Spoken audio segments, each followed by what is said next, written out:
माननीय श्री नरेंद्र मोदी जी से मैं आग्रह करती हूं कि आज के इस अत्यंत आनंद के तथा महत्वपूर्ण अवसर पर अपनी ओजस्वी वाणी तथा बहुमोल विचारों से हमें उपकृत करें।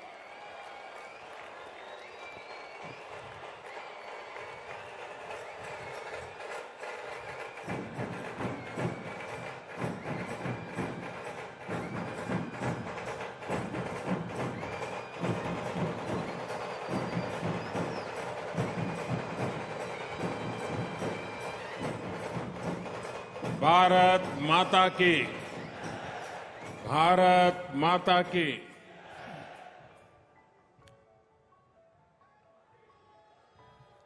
मुंबईतील माझ्या सर्व बंधू आणि भगिनींना माझा नमस्कार। महाराष्ट्र के राज्यपाल श्रीमान भगत सिंह कोश्यारी जी,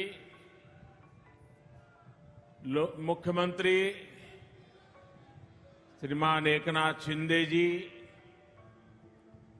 उप मुख्यमंत्री श्रीमान देवेंद्र फडणवीस जी, केंद्रीय मंत्रिमंडल के मेरे सहयोगीगण,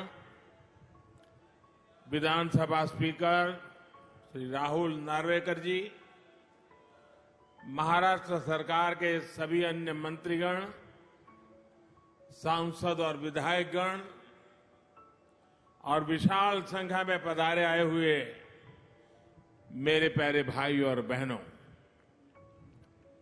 आज मुंबई के विकास से जुड़े 40,000 करोड़ रुपए के प्रोजेक्ट्स का लोकार्पण और शिलान्यास यहां हुआ है। मुंबई के लिए बेहद जरूरी मेट्रो हो, छत्रपति शिवाजी टर्मिनस के आधुनिकीकरण का काम हो, सड़कों में सुधार का बहुत बड़ा प्रोजेक्ट हो और बाला साहब ठाकरे जी के नाम से आपला दवाखाने की शुरुआत हो, ये मुंबई शहर को बेहतर बनाने में बड़ी भूमिका निभाने वाले हैं। थोड़ी देर पहले मुंबई के स्ट्रीट वेंडर्स को भी पीएम स्वनिधि योजना के तहत बैंक खातों में पैसा पहुंचा है। ऐसे सभी लाभार्थियों को और हर मुंबईकर को मैं बहुत बहुत बधाई देता हूं। भाई और बहनों, आजादी के बाद पहली बार आज भारत बड़े सपने देखने और उन सपनों को पूरा करने का साहस कर रहा है। वरना हमारे यहां तो पिछली सदी का एक लंबा कालखंड सिर्फ और सिर्फ गरीबी की चर्चा करना, दुनिया से मदद मांगना, जैसे तैसे गुजारा करने में ही बीत गया। ये भी आजाद भारत के इतिहास में पहली बार हो रहा है जब दुनिया को भी भारत के बड़े बड़े संकल्पों पर भरोसा है। इसलिए आजादी के अमृत काल में विकसित भारत के निर्माण की जितनी उत्सुकता भारतीयों को है, उतना ही आशावाद दुनिया में भी दिख रहा है। और अभी शिंदे जी दावोस का अपना अनुभव वर्णन कर रहे थे। ये सब जगह पे यही अनुभव आ रहा है। भारत को लेकर दुनिया में इतनी पॉजिटिविटी इसलिए है क्योंकि आज सबको लगता है कि भारत अपने सामर्थ्य का बहुत ही उत्तम तरीके से सदुपयोग कर रहा है। आज हर किसी को लग रहा है कि भारत वो कर रहा है जो तेज विकास के लिए, समृद्धि के लिए बहुत आवश्यक है। आज भारत अभूतपूर्व आत्मविश्वास से भरा हुआ है। छत्रपति शिवाजी महाराज की प्रेरणा से स्वराज और सुराज की भावना आज के हिंदुस्तान में डबल इंजन सरकार में प्रबल रूप से प्रकट होती है। भाई और बहनों, हमने वो समय देखा है जब गरीब के कल्याण के पैसे घोटालों की भेंट चढ़ जाते थे। टैक्स पेयर से मिले टैक्स को लेकर संवेदनशीलता का नामो निशान नहीं था। इसका नुकसान करोड़ों करोड़ों देशवासियों को उठाना पड़ा।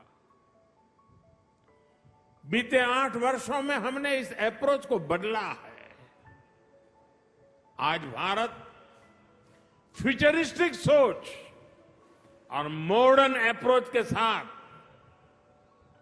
अपने फिजिकल और सोशल इंफ्रास्ट्रक्चर पर खर्च कर रहा है।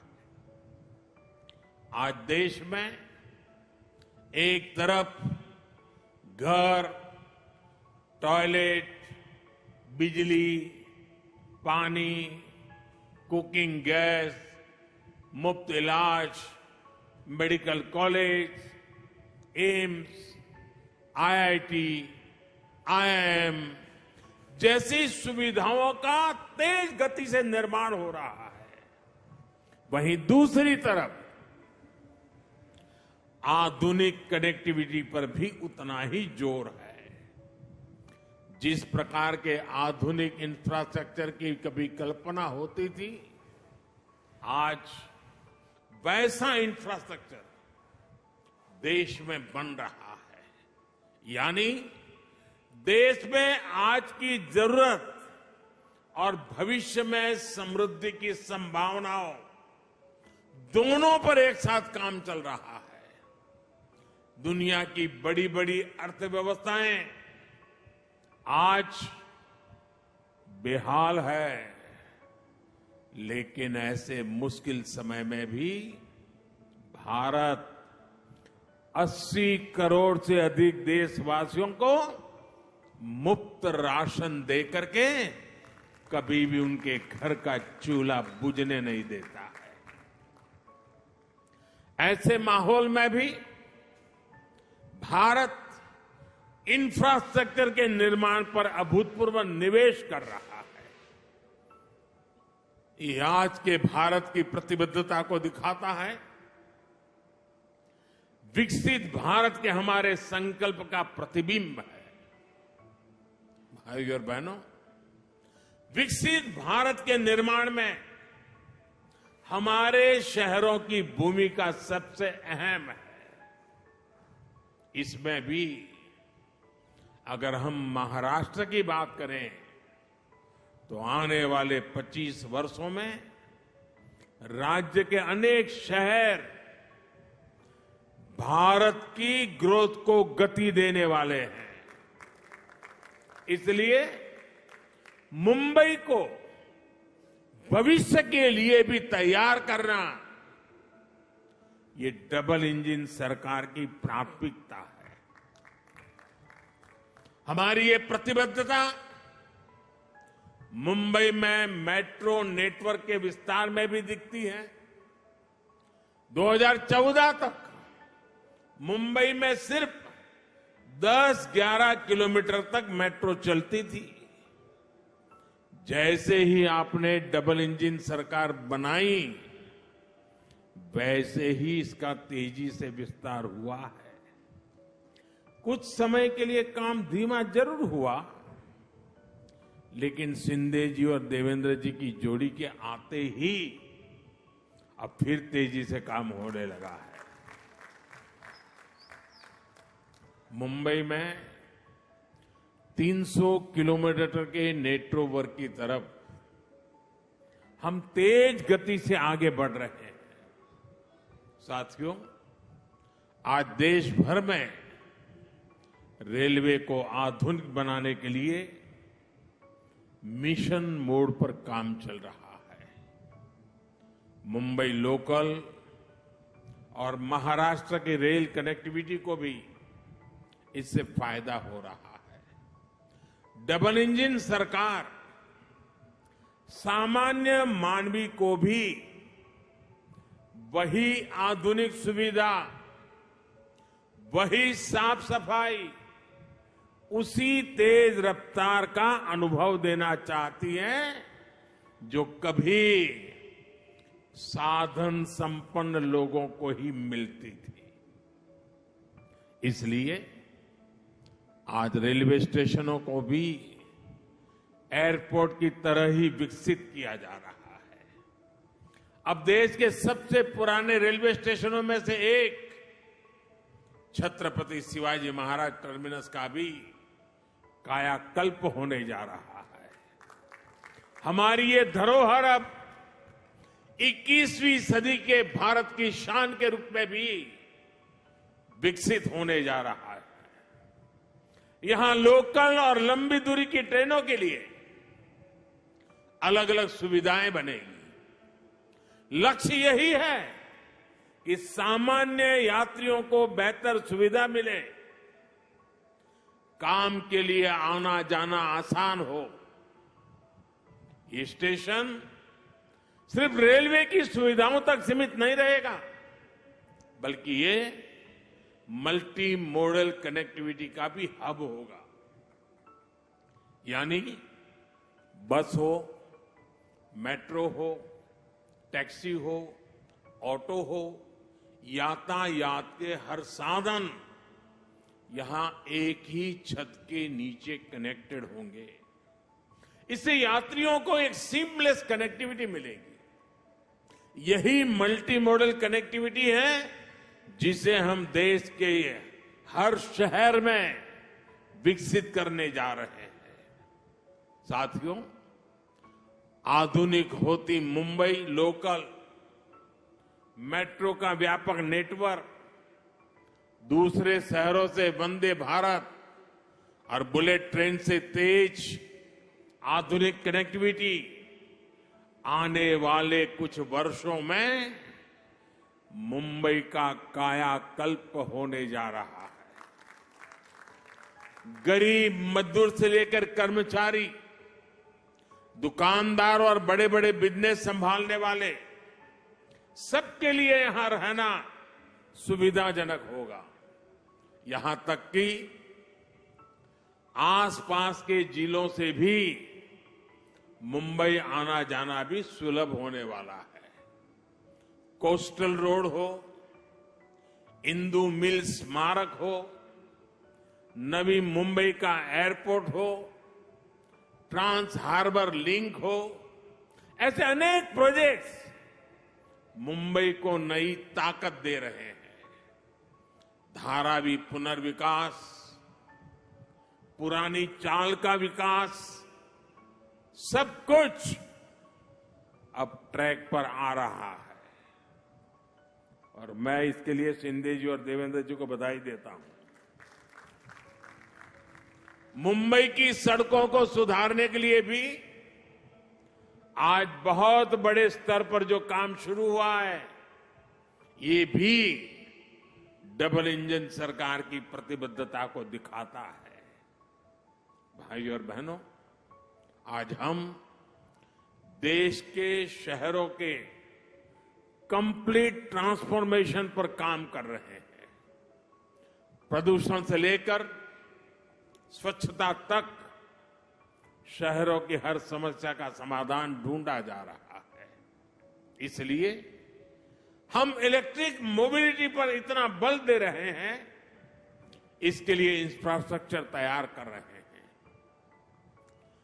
बायोफ्यूल आधारित ट्रांसपोर्ट सिस्टम हम तेजी से लाना चाहते हैं। हाइड्रोजन फ्यूल से जुड़े ट्रांसपोर्ट सिस्टम के लिए भी देश में मिशन मोड पर काम चल रहा है। यही नहीं, हमारे शहरों में कूड़े की, वेस्ट की जो समस्या है, उसे भी हम नई टेक्नोलॉजी से दूर करने के लिए एक के बाद एक कदम उठा रहे हैं। वेस्ट टू वेल्थ का बहुत बड़ा अभियान देश में चल रहा है। नदियों में गंदा पानी ना मिले, इसके लिए वाटर ट्रीटमेंट प्लांट लगाए जा रहे हैं।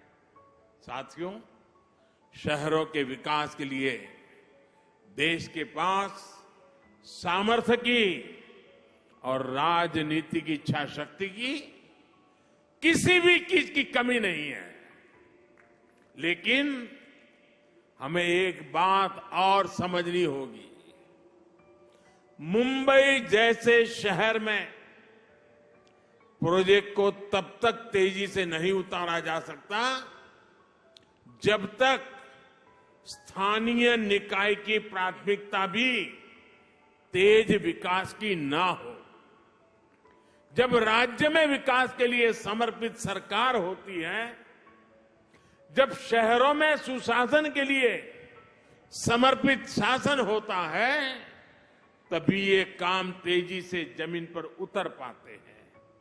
इसलिए मुंबई के विकास में स्थानीय निकाय की भूमिका बहुत बड़ी है। मुंबई के विकास के लिए बजट की कोई कमी नहीं है। बस मुंबई के हक का पैसा सही जगह पे लगना चाहिए। अगर वो भ्रष्टाचार में लगेगा, पैसा बैंकों की तिजोरी में बंद पड़ा रहेगा, विकास के काम को रोकने की प्रवृत्ति होगी, तो फिर मुंबई का भविष्य उज्जवल कैसे होगा? मुंबई के लोग, यहां के सामान्य जन परेशानियां झेलते रहे, ये शहर विकास के लिए तरसता रहे। ये स्थिति 21वीं सदी के भारत में कभी भी स्वीकार्य नहीं हो सकती है और शिवाजी महाराज के महाराष्ट्र में तो कभी नहीं हो सकती है। मैं मुंबई के लोगों की हर परेशानी को समझते हुए बहुत बड़ी जिम्मेवारी के साथ इस बात को रख रहा हूं। भाजपा की सरकार हो, एनडीए की सरकार हो, कभी विकास के आगे राजनीति को नहीं आने देती। विकास हमारे लिए सबसे बड़ी प्राथमिकता है। अपने राजनीतिक स्वार्थ की सिद्धि के लिए भाजपा और एनडीए की सरकारें कभी विकास के कार्यों पर ब्रेक नहीं लगाती। लेकिन हमने पहले के समय मुंबई में ऐसा होते बार बार देखा है। पीएम स्वनिधि योजना भी इसका एक उदाहरण है। हमारे शहरों में रेहड़ी वाले, पटरी वाले, ठेले वाले, ये काम करने वाले साथी जो शहर की अर्थव्यवस्था का अहम हिस्सा है, उनके लिए हमने पहली बार योजना चलाई। हमने इन छोटे व्यापारियों के लिए बैंकों से सस्ता और बिना गारंटी का ऋण निश्चित किया। देश भर में लगभग 35 लाख रेहड़ी पटरी वालों को इसका लाभ मिल चुका है। इसके तहत महाराष्ट्र में भी 5 लाख साथियों को ऋण स्वीकृत हो चुके हैं। आज भी 1 लाख से अधिक साथियों के बैंक खाते में सीधे पैसे जमा हो गए हैं। ये काम बहुत पहले होना चाहिए था, लेकिन बीच के कुछ समय में डबल इंजन की सरकार ना होने के कारण हर काम में अड़ंगे डाले गए, रुकावटें पैदा की गई, जिसका नुकसान इन सभी लाभार्थियों को उठाना पड़ा। ऐसा फिर ना हो, इसलिए जरूरी है कि दिल्ली से लेकर महाराष्ट्र और मुंबई तक सबका प्रयास लगे, बेहतर तालमेल वाली व्यवस्था बने। साथियों, हमें याद रखना है कि स्वनिधि योजना सिर्फ लोन देने की योजना भर नहीं है, बल्कि ये रेहड़ी पटरी और ठेले वाले हमारे साथियों का आर्थिक सामर्थ्य बढ़ाने का अभियान है। ये स्वनिधि स्वाभिमान की जड़ी बूटी है।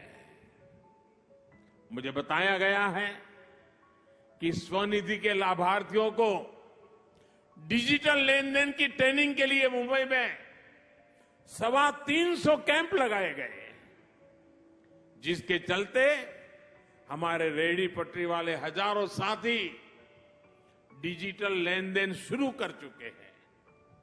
ये सुनकर अनेक लोग चौंक जाएंगे कि इतने कम समय में देश भर में स्वनिधि योजना के लाभार्थियों ने करीब करीब 50,000 करोड़ रुपए का डिजिटल ट्रांजैक्शन किया है। जिनको हम अनपढ़ मानते हैं, जिनको हम लोग किसी भी भाषा में अपमानित करते रहते हैं, उन मेरे छोटे छोटे साथियों ने जो आज मेरे सामने बैठे हैं, ये रेहड़ी पटरी वालों ने ऑनलाइन मोबाइल से 50,000 करोड़ रुपए का काम किया है। और उनका ये पराक्रम, उनका परिवर्तन का ये मार्ग निराशावादियों के लिए बहुत बड़ा जवाब है, जो कहते थे कि रेहड़ी ठेले पर डिजिटल पेमेंट कैसे होगी। डिजिटल इंडिया की सफलता इस बात का उदाहरण है कि जब सबका प्रयास लगता है तो असंभव कुछ भी नहीं होता है। सबका प्रयास की इसी भावना से हम मिलकर मुंबई को विकास की नई ऊंचाई पर ले जाएंगे। और मैं मेरे रेहड़ी पटरी वाले भाइयों से मैं कहना चाहता हूं, आप मेरे साथ चलिए। आप 10 कदम चलेंगे तो मैं 11 कदम चलूंगा आपके लिए।